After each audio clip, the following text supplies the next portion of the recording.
And now, for the most famous words in motorsports.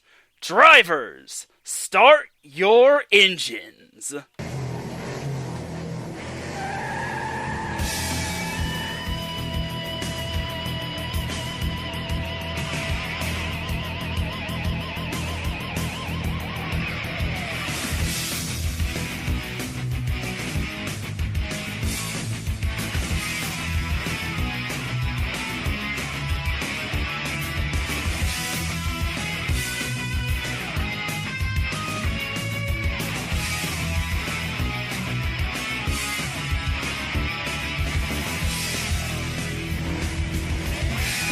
You are now listening to the fastest show on IE Sports Radio. My name is Taryn Rodriguez, and I'm welcoming you to take another lap of the Extra Mile for tonight, February 4th, 2021.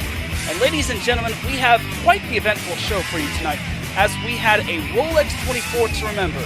Also, we are getting closer to the beginning of the NASCAR season, as we have plenty of that and plenty of other things to talk about in the world of motorsports here today. And here to help me recap the Rolex 24 and all things motorsports is Michael Ward and Christopher Lehman. Michael, we'll start with you. How are you doing today, buddy? Good, I'm doing great today. I'm fresh off of a eventful Rolex 24. Can't wait to talk about that. And, you know, it's just another day living in God's great image. So I'm having a pretty good week so far. How about you, Christopher? I'm doing great, Michael. Thanks for throwing it over to me. Just want to say a quick thank you to Taryn for stepping in for Daryl tonight. Michael and I really appreciate it, Taryn. So thanks for joining us. And for once, you're not going to be in the comments today. You're going to be the head guy.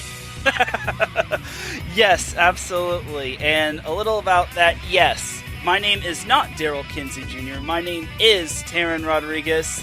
Some of you might know me on other shows such as Set Point, 3 and Out College Edition, and the SoCal Supreme Sports Show. But today, I'm getting my driver's hat on, or my driver's helmet on, getting myself into the driver's seat, putting my seatbelt on, and going to be talking some motorsports here on the Extra Mile. And I am really looking forward to this, as we are here on episode 152, and I'm very excited for today.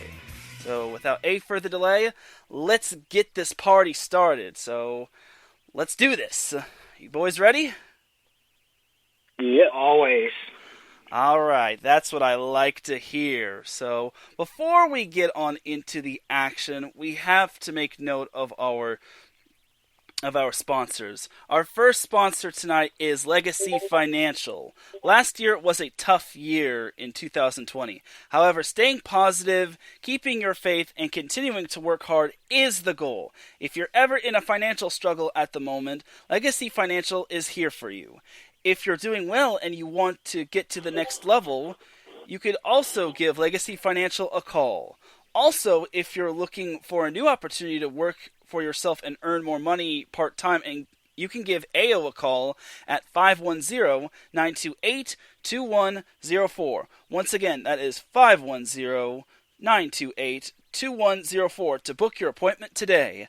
Io and her husband Andrew are just 2 people on a mission to help families build a legacy. You can follow Legacy Financial on Twitter at Legacy_Uncut, and you could follow Legacy Financial on Instagram at SimsUncut. So that's just one of our 3 sponsors tonight.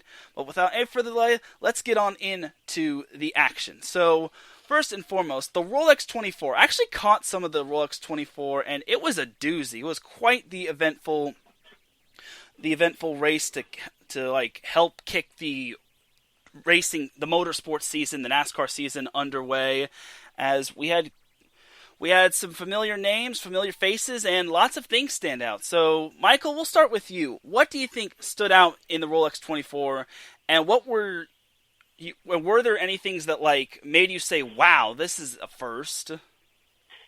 I mean, this is not really a lot. I think the thing that stuck out with me more is, you know, the lack of GTE cars. As you know, the GTE cars have been severely reduced, and that's because, you know, as time goes on, some of these changes happen and we have to accept them.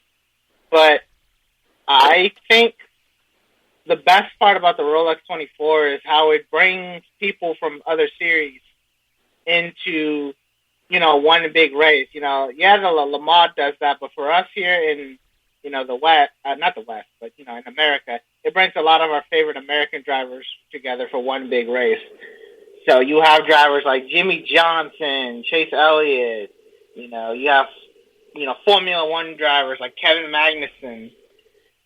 It just brings so much talent together in one region here. It's great to watch. And, I'm glad, I think it's great that, Wayne Taylor Racing won, the DPI category. But, that was the first time in years that I've seen him in an Acura, and to have the first race with the Acura and to win it is, that's insane. It really shows how talented those guys are. But, in the LMP3s, I thought originally they were going to get into a lot of trouble, and, surprisingly they kept it really tight-knit. So I say this Rolex 24 was really good, and I can't wait to see how the rest of the end of the season goes, because if the DPIs were as close as they were in Daytona, I can't wait for the rest of the season. How about you, Teren? Yeah, this was actually my first time catching the Rolex 24. I watched some of it on TV, but where I mainly listened from was from the Mixlr app, courtesy of USRN Radio, USRN2, Wellington Sports Radio, and IE Sports Radio. I definitely want to give a shout out at this time to Matt Owens, Seth Eves, Collins Janis, Jonathan Grunke, Larry B., Pierre Moss, and Matt White for live calling the Rolex 24 on the Mixlr accounts, and I was absolutely amazing. And I'm actually going to make a promise, because I'm a man who keeps my promises. Next year, I will be a part of the Rolex 24 calling team. I could not believe how much fun it was hearing everyone, and despite it being for a full 24 hours, it was absolutely amazing, and I'm glad I was able to catch some of it. I actually caught some of the late parts of it on Saturday. I was up to midnight or 1 a.m. where I'm at in California. So yeah, it was very fun, and I gotta give kudos to Larry B. and Jonathan Grunke for calling the early crack of dawn part of the Rolex 24. So that's amazing right there. So I definitely got to give them a tip of my cap, and it's absolutely awesome sauce. So what about you, Chris? What did you think of the Rolex 24? So kind of like what Michael was alluding to, when you get so many different classes on a track, you obviously expect there to be some trouble with the slower cars or the drivers that are less experienced, and we didn't really see that like we have in previous years. But the thing that I think that I've been most impressed about overall this whole NASCAR off season, but also just kind of what's recently been going on, is Chase Elliott. Just he's getting into anything he can right now. If it's got a motor and wheels, he's going to be in it. And he really did not have a bad showing his team didn't have a bad showing at all in his debut. Jimmy Johnson obviously did spectacular. So I think it's really beneficial when you see these American, more popular names like your Chase Elliott and your Jimmy Johnsons. When they do good, it's going to be good for everybody. So, overall, I'm just excited that Chase Elliott here are jumping into a bunch of different disciplines and having success while doing it. And now that you mentioned Chase Elliott had himself a busy offseason as he raced in the Snowball Derby, which he got third in. He raced in the Chili Bowl Nationals and finished in the F main. And he also obviously raced in the Rolex 24, which he got 8th overall, and he got 6th in his class. But the winner of the Rolex 24 was Wayne Taylor Racing, which was led by Felipe Albuquerque.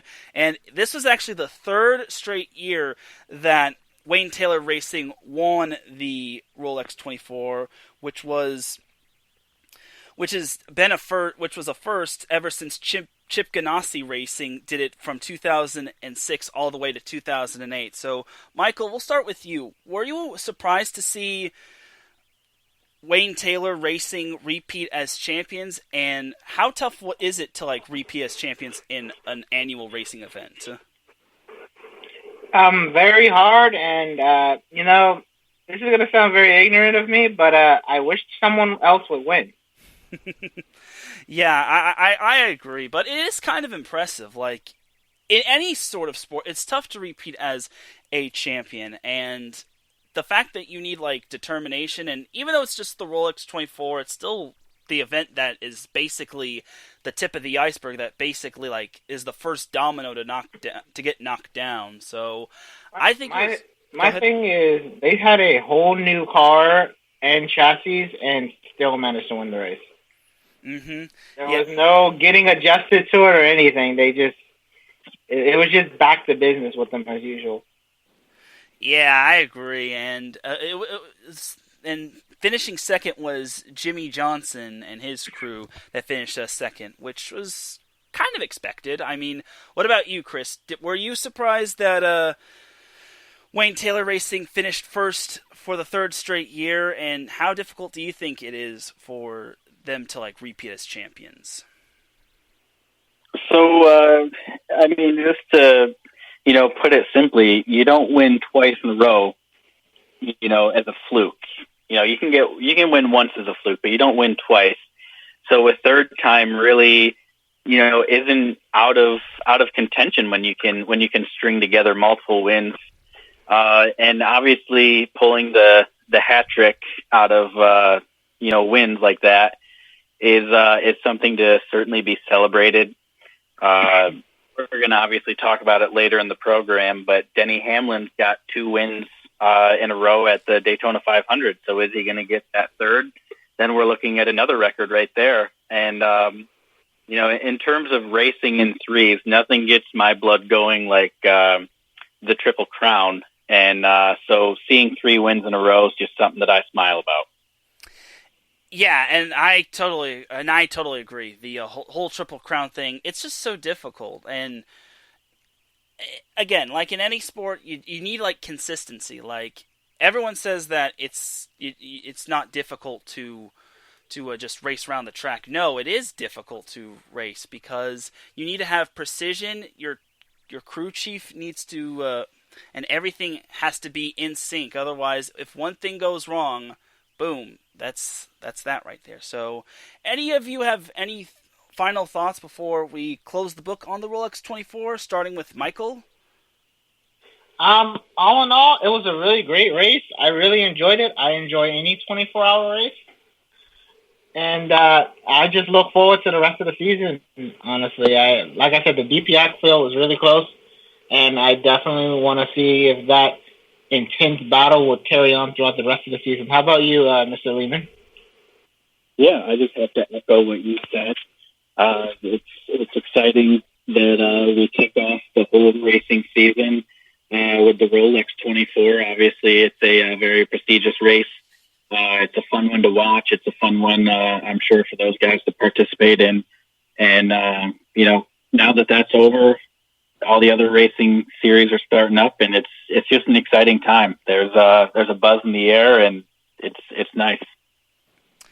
Yeah, I will just say this. If I had a time machine, I would definitely go back and want to watch more of the Rolex 24 and also just want to call some of it, because again, this whole Rolex 24 seems like fun. Obviously, it can be tough staying up for all 24 hours, and especially in the wee hours of the morning. But that's why 5-hour energies have been invented. But yeah. Yeah, I really enjoyed the Rolex 24 for the parts I listened to, and again, I'm making a goal for next year. I know it's too early to be looking too far ahead in 2022, but I will be on the call for the Rolex 24. Just book it right there. Just timestamp this little voice clip and just hold that against me. All right. All right, so that aside, we have the Busch Clash of Daytona that's on the come up. That's actually in 5 more days, which will be on Tuesday, February 9th at 7 p.m.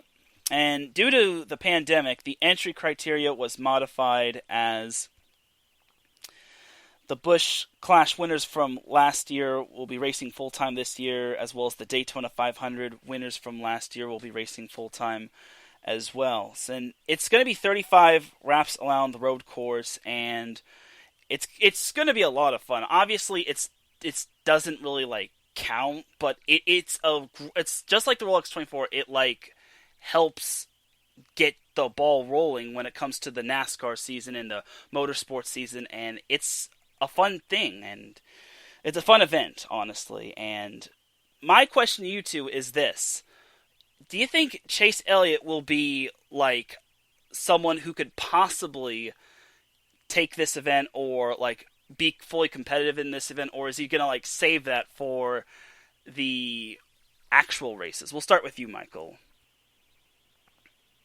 I think he's going to transfer what he learned from the Rolex into the Daytona road course, because Chase Elliott, he's kind of a road course ace.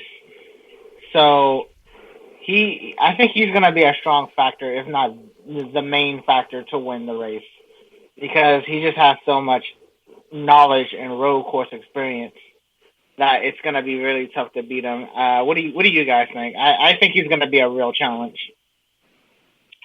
So I said this in previous episodes, and I'm just going to keep on rolling with it. I think that I think it's too early to say that Chase Elliott is the greatest road course racer of all time. He's still got four wins to go to catch up to Jeff Gordon's record 9. So obviously Chase has 5. But I think that Chase Elliott is going to go down as the greatest road course racer in NASCAR history. And I think that by the time he's done, he's going to set a record that no one will touch. So by default, yes, I think he's probably the favorite to win the Clash. Yeah, I think he's going to... Did you have something to say, Michael? I was just like, yeah, that's a pretty technological statement. Mm-hmm.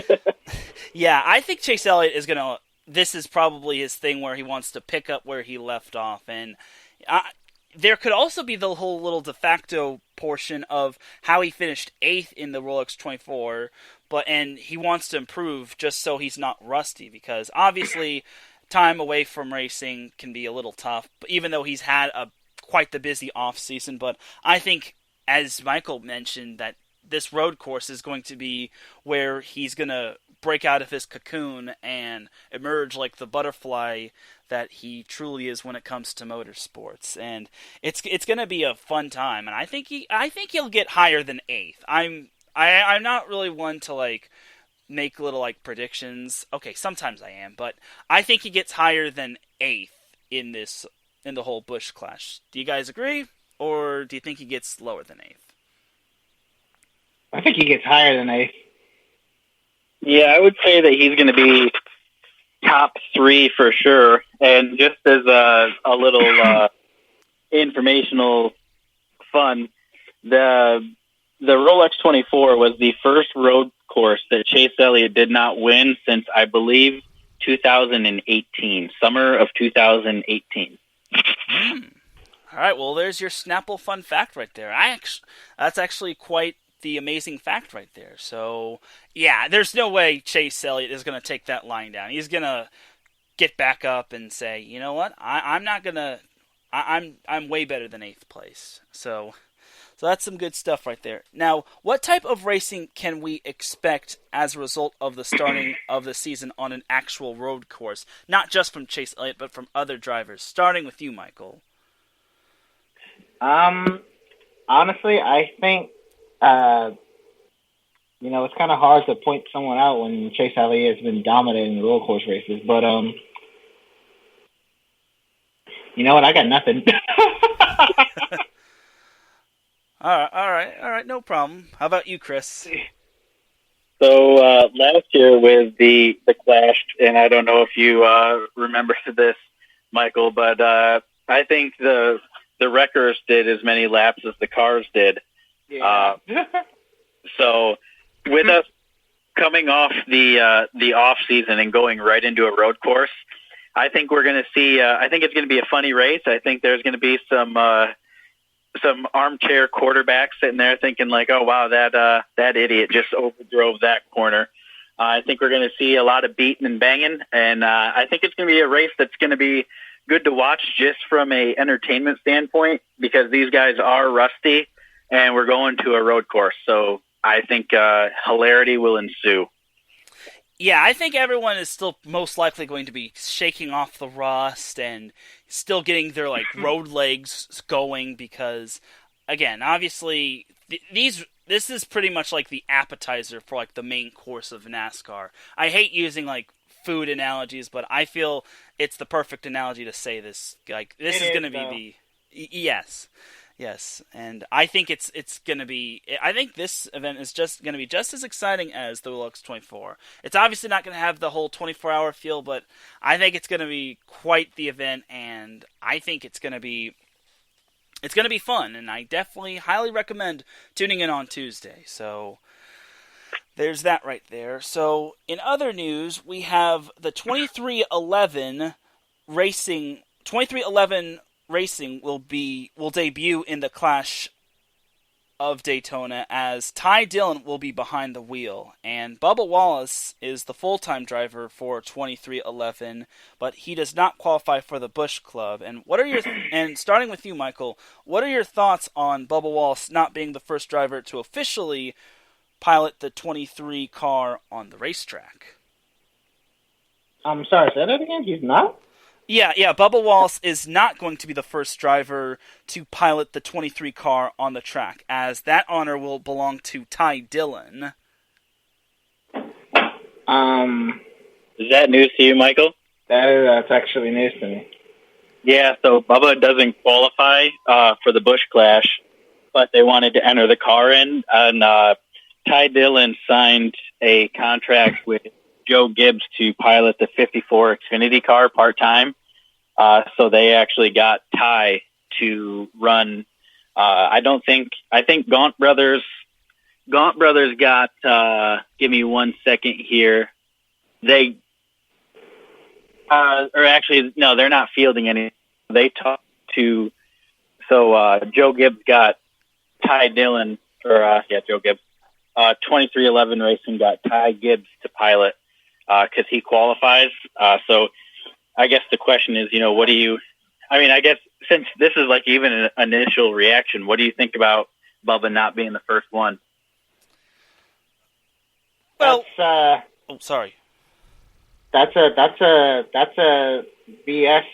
That's BS. I can't say the actual word on air, but yeah, that's kind of BS right there. Yeah, I kind of think it's a little. Oh, I'm sorry. Yeah, it's okay, but I was really looking forward to seeing him in that car. It's just for the class though, but the way that I see it is that the team definitely is. This is practice.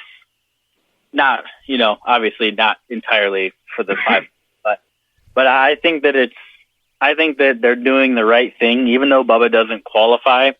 This is the first time that their car is going to be on track before the duels, before qualifying anyway. And I think that it's probably actually really good that they're doing it. And while Ty Dillon isn't the greatest guy to be giving you feedback on what you've built, they might learn something in their car between the Clash and qualifying that they might be able to fix for Bubba.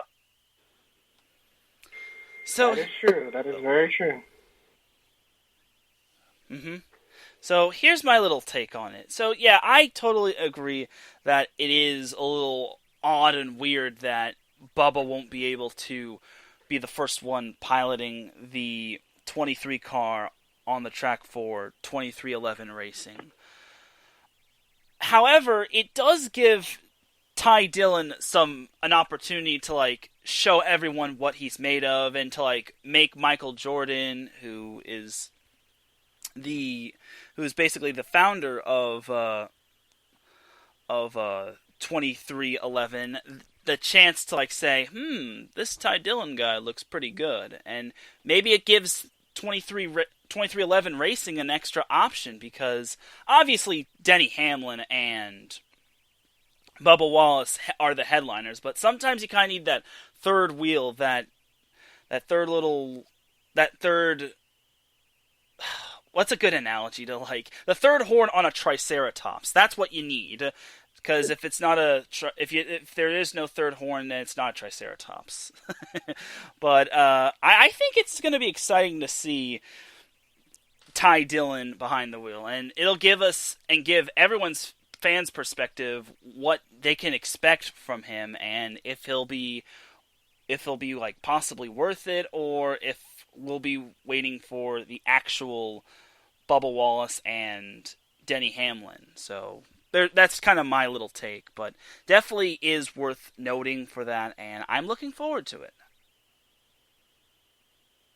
Yeah, I think that if anything, my guess, and maybe you guys would agree, is that if anything happens with Bubba, like not bad, but like COVID's bad, but I think that they are essentially showing their hand that if they need a substitute driver for whatever reason, whether Bubba's got COVID or his girlfriend's pregnant and has a kid or something, I think they're showing that Ty Dillon is going to be the backup driver for that car, and maybe for the Gibbs organization as a whole, because obviously the 2311 and Gibbs are so intertwined.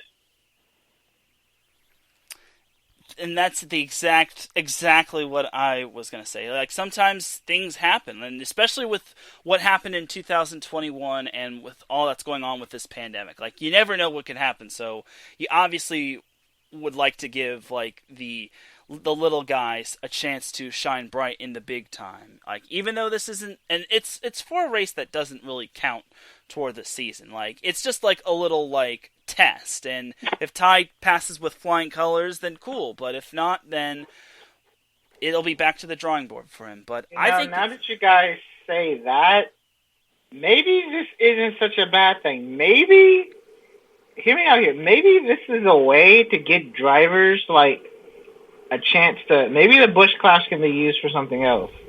Maybe instead of using it as a fun race, maybe it's a good time to actually get some of Xfinity drivers or just reserve drivers a chance to step into some top material and see what they can do. Yeah. Kind of like a young driver challenge or something like that. Mm-hmm. Yeah, and I totally agree, and I think it's going to be fun for like the young and up and coming drivers, and also it's going to be interesting to see how 2311 will be able to perform, because last I checked, this is a first year group, if I'm not mistaken. Am I right on the money? Yeah, you're right on that. Mm-hmm. All right, excellent. So all right, and I'm glad I was able to talk it over with you guys. So, all right, so we're actually going to take ourselves our first break of the night. When we come back, we have plenty more to talk about, such as the blue-green vacation duels, as well as the Daytona 500. So you're listening to The Extra Mile right here on iSports Radio, your direct feed for all that is sports.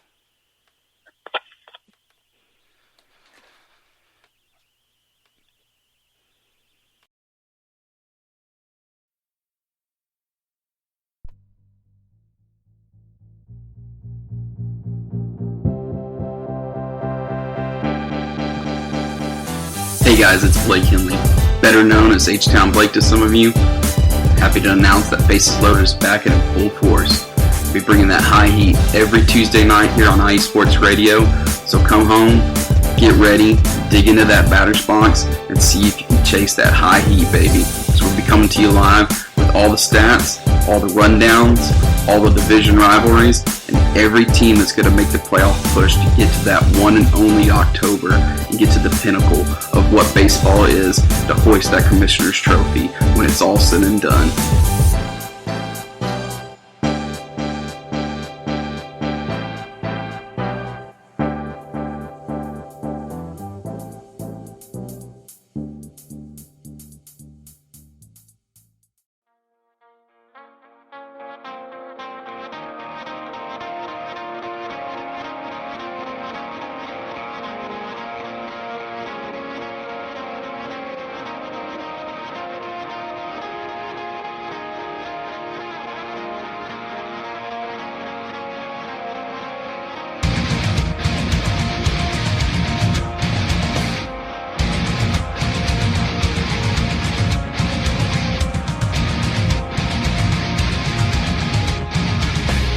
Hey sports fans, do you like wine? Well, we've got the show for you. This is Let's Wine About Sports, a show where we talk about wine and sports simultaneously. From the classic Cabernet Sauvignon all the way down to the grapes that you've never even heard of before. Oh yeah, we cover it all. And we'll talk about a little bit of sports as well. Football, hockey, collegiate, women's sports, it doesn't matter. We're going to talk about it all, and we're going to whine about it all. So join me Monday at 8 p.m. on IE Sports Radio, your direct feed for all that is sports.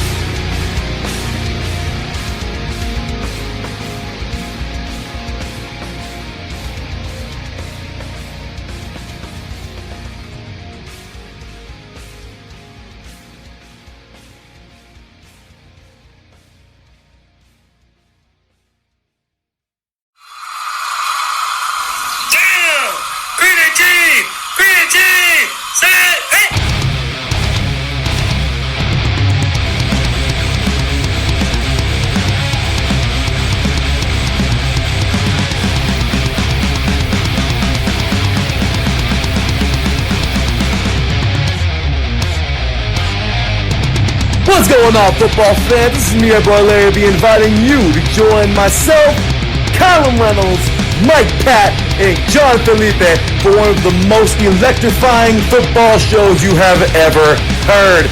3 and Out, right here at IE Sports Radio.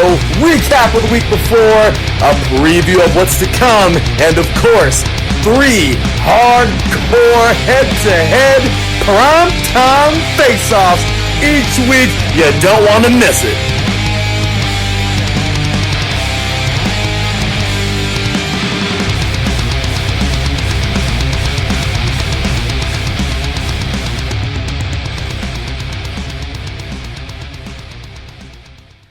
And welcome back to the Extra Mile. You could check out all of our amazing shows right here on IE Sports Radio. You could follow us through various different platforms such as Spreaker, YouTube, Apple Podcasts, TuneIn, SoundCloud, Spotify, you name it. And those 3 drops that you just heard, Bases Loaded, Let's Whine About Sports, and 3 and Out, you can definitely hear them on our various platforms as well. Alright, so before we get back into the racing action, we gotta make note of our second sponsor. It is Mom is Always Right Media. Are you feeling overwhelmed with work, with schoolwork? Those essays keeping you up at night? Don't lose sleep. Just pick up the phone. Mom is Always Right Writing Agency will give you quality essays, and we always make our deadlines. Sleep soundly knowing we are on the job. For more information, call 626-653-3649. Once again, that is 626-653-3649. And also check out Mom is Always Right Media's podcasts such as It Goes Down in the PM. Make sure you check out the new episode of It Goes Down in the PM, brought to you by Mom is Always Right Radio, or Mom is Always Right Media. Also, another podcast is Coffee After Dark that's affiliated with Mom is Always Right Media as well. Don't miss the next chapter of your favorite love story. Check out Season 2 of Coffee After Dark, brought to you by Mom is Always Right Media, where they will help you open your business from start to finish. So yeah, definitely check out our sponsors. Big shout out and thank you to Mom is Always Right Media. We greatly appreciate you being our sponsor. So now let us get back into the racing action. So let's get into the Blue-Green Vacations Duel. So the Blue-Green Vacations Duel will be next Thursday at 7 p.m. Eastern Standard Time, which will be 4 Pacific for those that are, for people like me that are listening in California, on Fox Sports 1 and MRN. Each duel is 60 laps, which is the equivalent of 150 miles, and it's the starting order of the Daytona 500 with the exception of the pole sitter and the right guy next to him, but that's not really that important. So some notables from the field are Noah Gragson, David Reagan, Ty Dillon, Kaz Gralla, Ryan Preece, Chad Finchman, Timmy Hill, and A Driver to be Determined, and Austin Cindric. So we'll start with you, Michael. Which 4 drivers from that list do you think has the best shot of making it into the Daytona 500? I'm gonna go with Austin Cindric. That's a given. Mm-hmm. So, yeah, that's a given. All right, yeah. So I might actually, I think Cindric is probably the best one. I might also lean toward Ty Dillon because he'll have, in case he actually does well in the Busch Clash, he'll have a race underneath his belt, and then he'll be ready, because basically the Busch Clash is going to be like dress rehearsal, and as well as the blue-green vacation duels, and I think it's going to be I think that'll be like the true determination on if Ty Dillon will be able to meet the expectations of 2311 or not. But I think Austin Cindric would be probably everyone's pick if I had to choose. So we'll see. So every year we dive into age-old debates on whether the pole sitter and P2 starter should drop to the back of the field to keep the car clean and out of trouble, or stay in the pack and race. So what are your guys' thoughts on the whole pole sitter and P2 starter? Starting with you, Michael. I think it's best to start in the back and play it safe in these plate races. I think it's, the races can get a little chaotic, and with this package, the racing has been clean and chaotic at the same time, but you never know. Somebody might be desperate for a stage win or whatever and just start a whole gaggle of problems. So I would say stay in the back. Yeah, I would have to agree with that. I think veterans can get away with it a little more easily if, like a Kevin Harvick or somebody got the pole. But anytime you have somebody younger like Alex Bowman, who's been on the front row all 3 races, all 3 500s that he's been with Hendrick Motorsports, someone like him or William Byron getting the pole either last year or the year before, those guys are always going to get criticized for keeping the car clean. But at the end of the day, everybody that criticizes you are the guys starting behind you. So I would hang out in the back to keep the car clean and make sure you start on the pole for the 500. Mm-hmm. From what your guys' perspective, I kind of would have to agree as well, just because it not just because it's always good to have a clean car, but it's always, in case like your car gets like dinged up or anything like gets in the way of it, like you don't want to like run that risk of like possibly having a car like damaged just a little bit to the point where that little damage or that little dirt spot or anything like that could affect the driver or affect the performance of a driver. So that's kind of my little take on it, but I think this is the fact that it's an age-old debate is actually quite astounding, and I guess this is a bigger issue than most people take for granted, because when it comes to racing, you have to have everything perfect, everything, because one small slip up could basically be the end, in my opinion. So right. So there's that. So anything else you two are looking forward to when it comes to the blue-green vacations duel before we move on from that? Starting with you, Michael. I'm just looking forward to just seeing what everybody can do, honestly. Mm-hmm. Yeah, I agree. I think the duels are always fun to watch. It's a fun Thursday night activity, and I'm just excited for it. Racing's back, baby. Mm-hmm. I think this whole Thursday night thing will be something. It's basically like a prelude to the Daytona 500, which is basically like the final dress rehearsal. So basically, we had the Rolex 24, which was the semi-dress rehearsal. Then the Busch Clash was the dress rehearsal.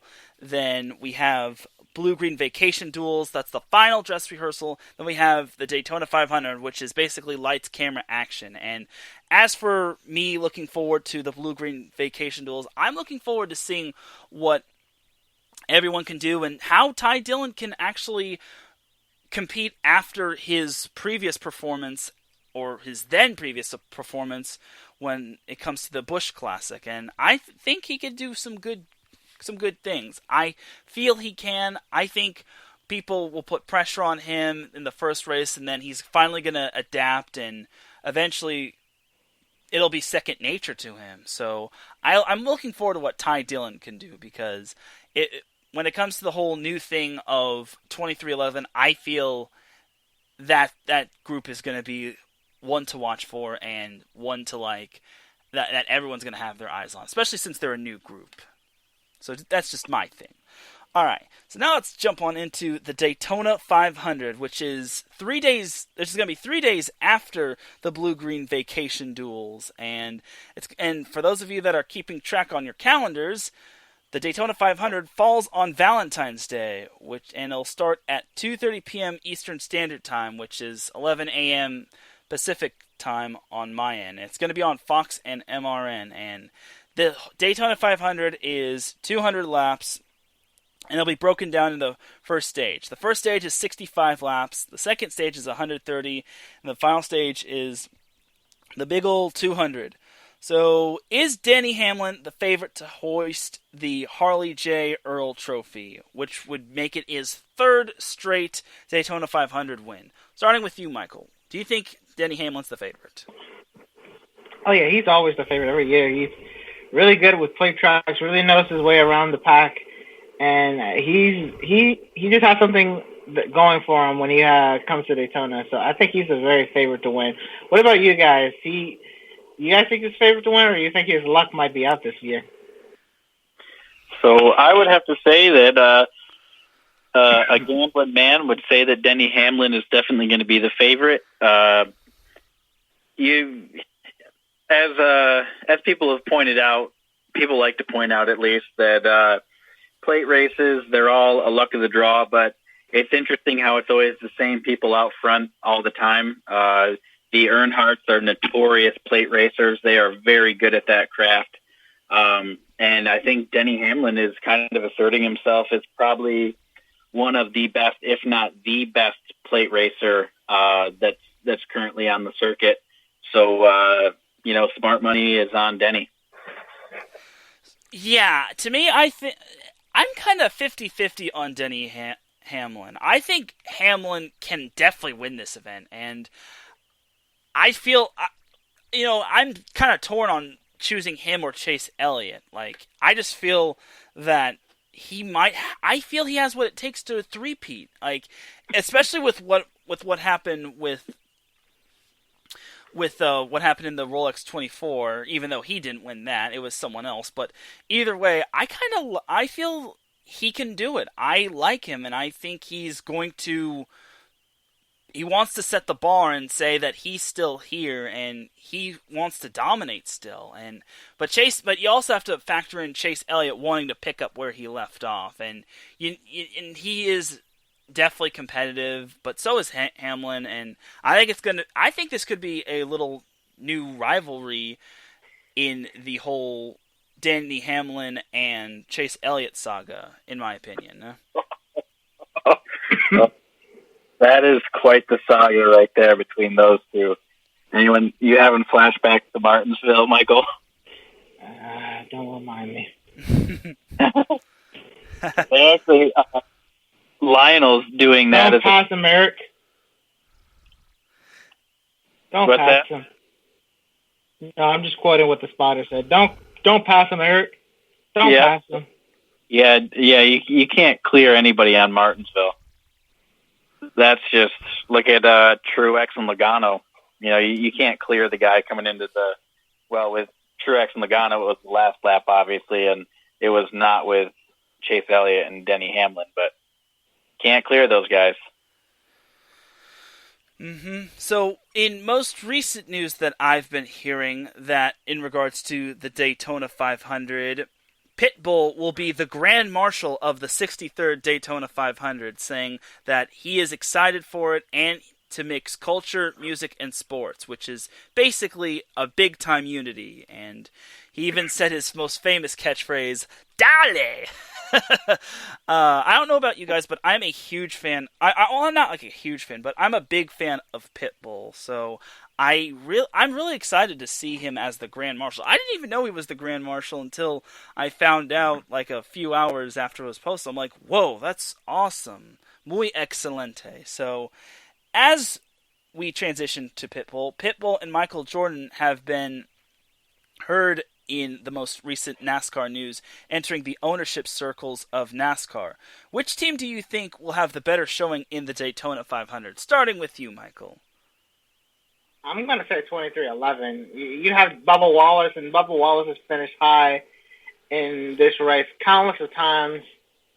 I think 2311 is going to have the best time in this race if they don't get swept up in the big one. What about you guys? Yeah, I would agree with you. I would definitely put 2311 Racing and Bubba Wallace ahead of Trackhouse and Pitbull for finishing position for sure. I do think that it'll be 2311 is going to have the better car, but also if you put Bubba Wallace and Daniel Suarez in similar equipment, I just think that Bubba is going to beat Daniel 9 times out of 10. Oh, I totally agree. I also got to go with 2311 being the better team. And again, Bubba Wallace is just such a great force, and he is definitely a dominant racer, and he knows the Daytona 500, and he knows everything. He knows the pressure that's on him, and he knows he wants to rise above all, and he wants to put 2311 on the right track, no pun intended. But for real, I think 2311 is going to get off to a fast start, and I think they're going to definitely have a great showing at the Daytona 500. So it's going to be a fun time to see Michael Jordan and Pitbull's teams like taking the track. So do you think the ratings will spike when it comes to the Daytona 500? We'll start with you, Michael. I'll save my opinion for last. So, do you think the Daytona 500 will have a rating spike as opposed to previous years? I think so. You have a lot of people there, and Pitbull, doing a Grand Marshal, that's big. Imagine if Michael Jordan actually shows up to watch his car debut. The name Michael Jordan is gonna bring some headlines in there too. So. I think this is going to be a huge rating showing for NASCAR. What about you guys? Yeah, I agree with you, Michael. Between the new ownership, Pitbull has a Mr. Worldwide. He's got a worldwide audience that's definitely going to take an interest. Michael Jordan is Michael Jordan. No need to even go into what type of fandom he's got behind him. And then when you look at the inclusion policies that NASCAR and Bubba Wallace and the industry as a whole worked so hard to implement last year, I think that we're finding a whole new generation of fans. And I think that there's going to be a lot of excitement around the Daytona 2500. I'm thinking about a truck. The Daytona 500. And I think that a big part of that rating spike is going to be because of Michael Jordan, Pitbull, and all the inclusion policies that we have been working so hard on the last year. Yeah, I think it's going to be there's actually going to be quite the spike in terms of ratings. And I'll tell you, then there are multiple reasons. First and foremost, obviously Michael Jordan and Pitbull because of new ownerships. But second, guess what ends this week and will not be getting in the way of the Daytona 500? The NFL. That would be the NFL, wouldn't it? Mm-hmm. Yes. Yep. Yes, this week the NFL ends, and once the NFL ends, I think NASCAR's viewers will be going up, and their ratings will be going up, because not everyone's fully taken on the NBA this year, and when it comes to the NHL, that's still a work in progress, and I think this is NASCAR's biggest chance to get its ratings up and to get its viewership up. And I think this is the time for NASCAR. And with big names like Michael Jordan and Pitbull, it's going to drive viewers to like watch the Daytona 500 and tune in for that. And I think its ratings will skyrocket. I don't know now. Okay, maybe not skyrocket, but I think its ratings will go up quite a bit. I think maybe the ratings will double, but it all depends. But I really think with the end of the NFL season and with all the other sports leagues not doing overly as hot as years past, obviously because of the pandemic, I think the Daytona 500 will have big ratings. So that's just my thing.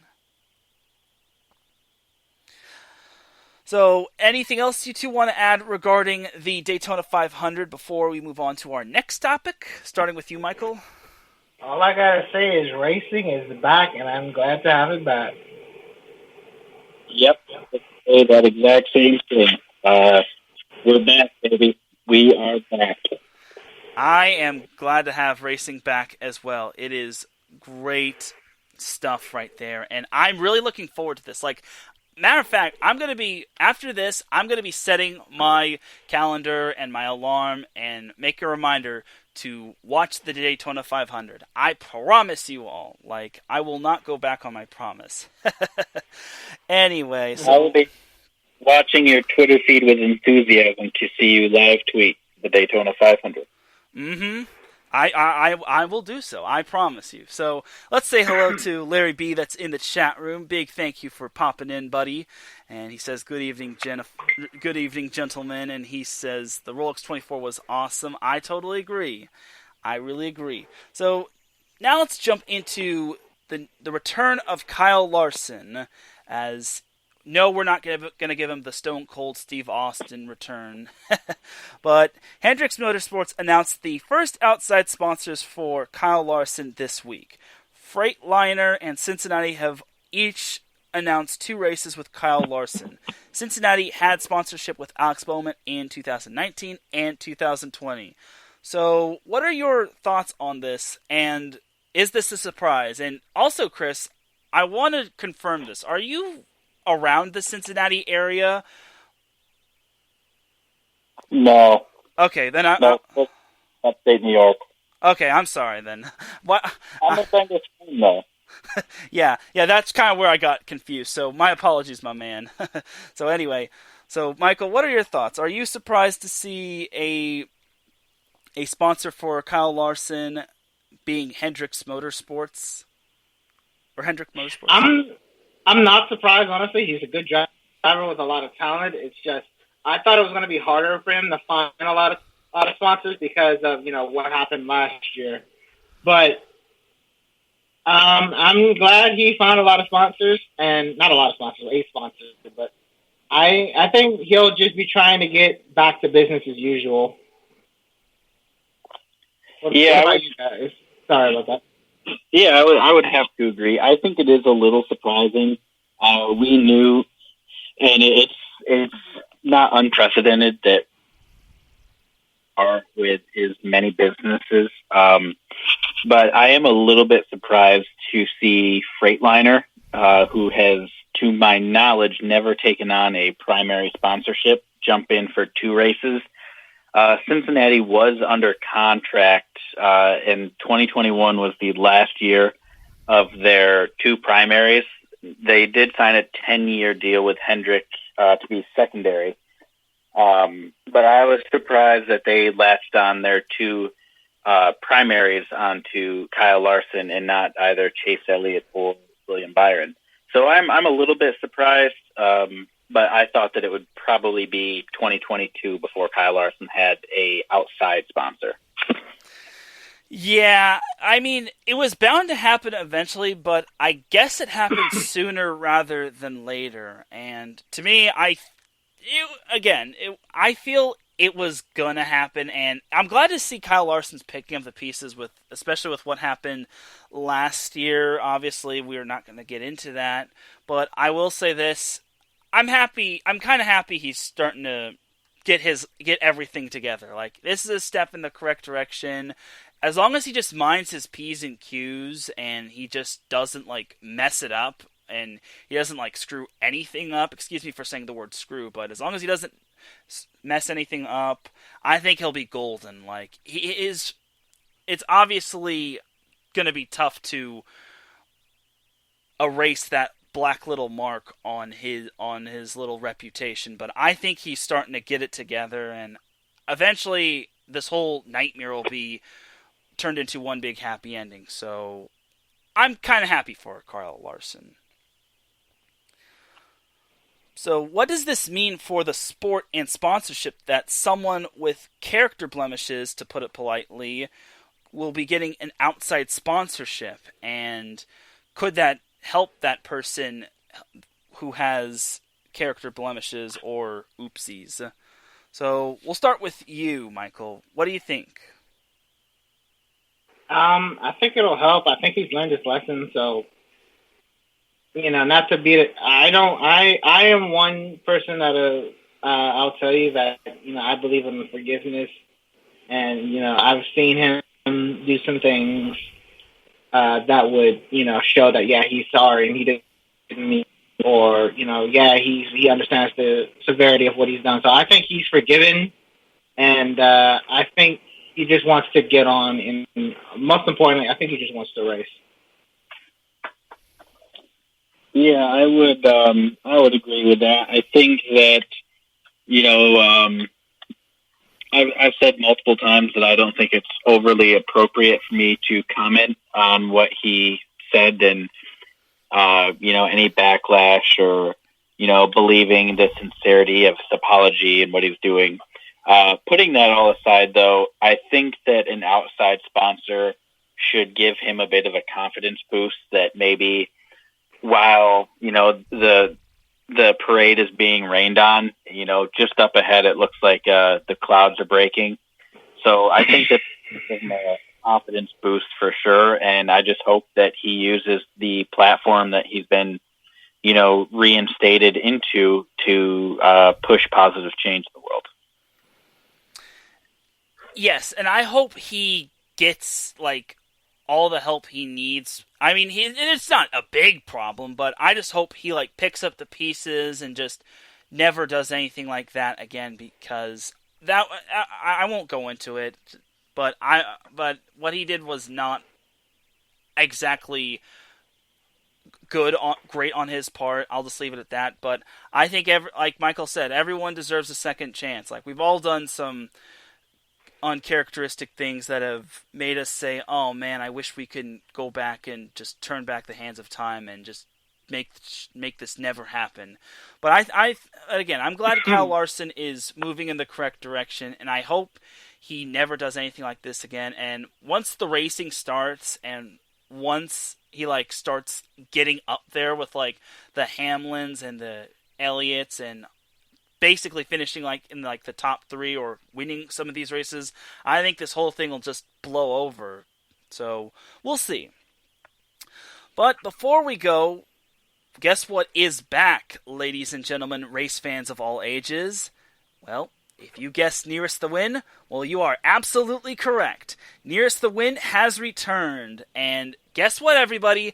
I'm playing this year. I think I've already mentioned that, but I am playing Nearest the Win this year, so I am game for this. So, obviously Daryl is not here tonight, but Chris has Daryl's pick on who will win the Daytona 500. So, Chris, take it away.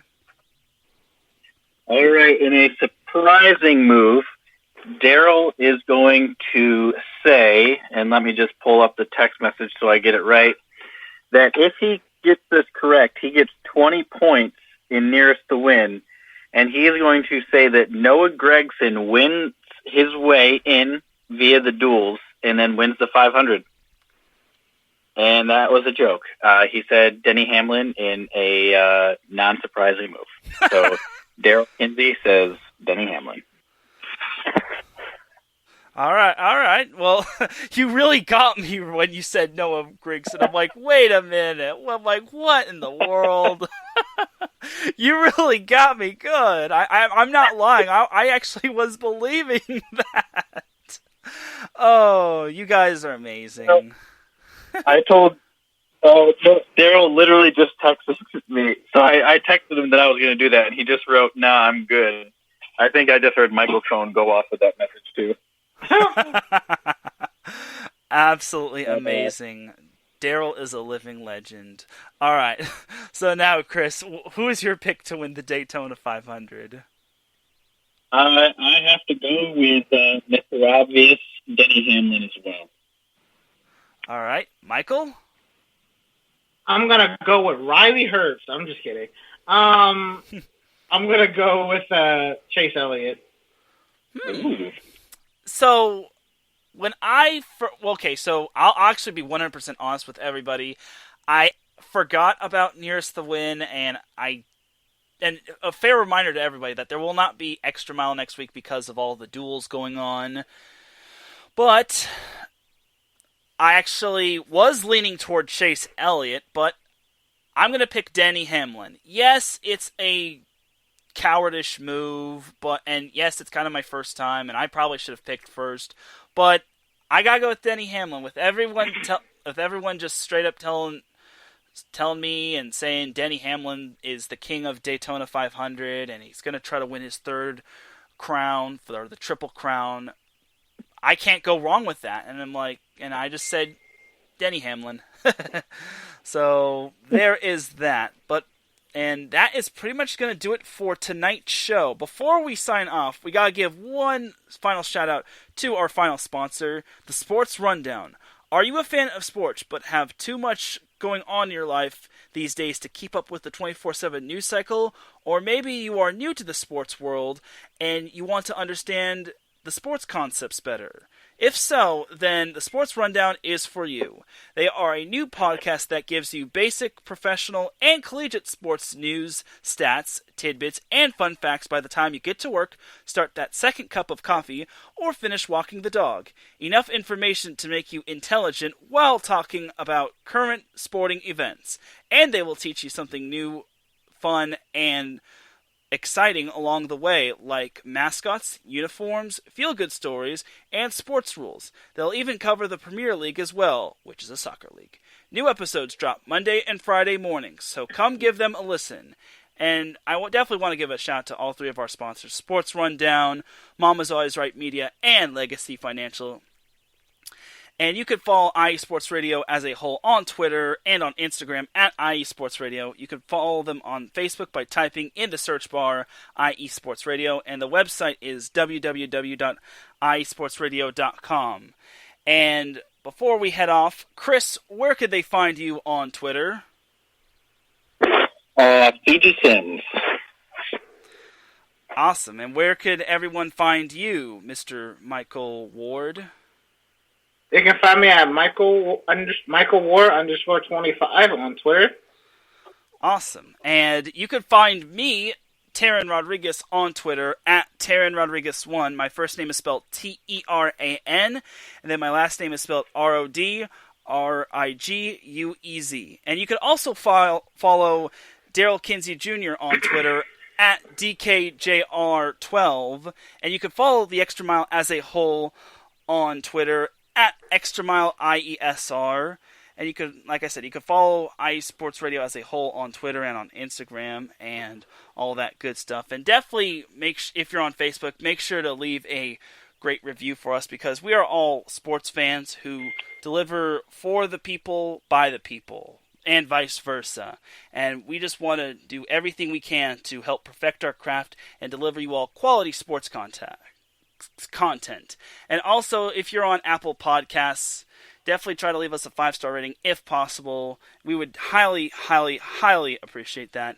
And once again, we thank you for taking time out of your day to listening to The Extra Mile. Thank you, Michael Ward and Christopher Lehman, for letting me jump on and fill in for Daryl Kinsey Jr. It really means a lot. I enjoyed tonight. You guys are a blast.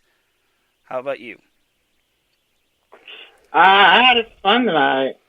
I can't wait I hope you can come on more again. Yeah. Thank you for filling in for Daryl tonight, Taryn. It does mean a lot to Michael and I.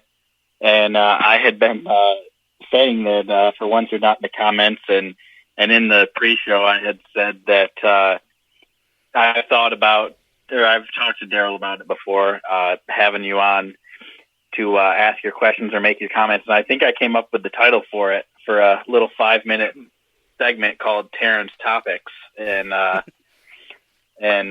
think it'd be fun for you to, join the show weekly or bi-weekly and just talk a little bit with us. Yeah, and I'm glad to be on here, and thank you all for giving me the opportunity. It greatly means a lot, and thank you, racing fans, for allowing me to talk for an hour plus when it comes to the extra mile.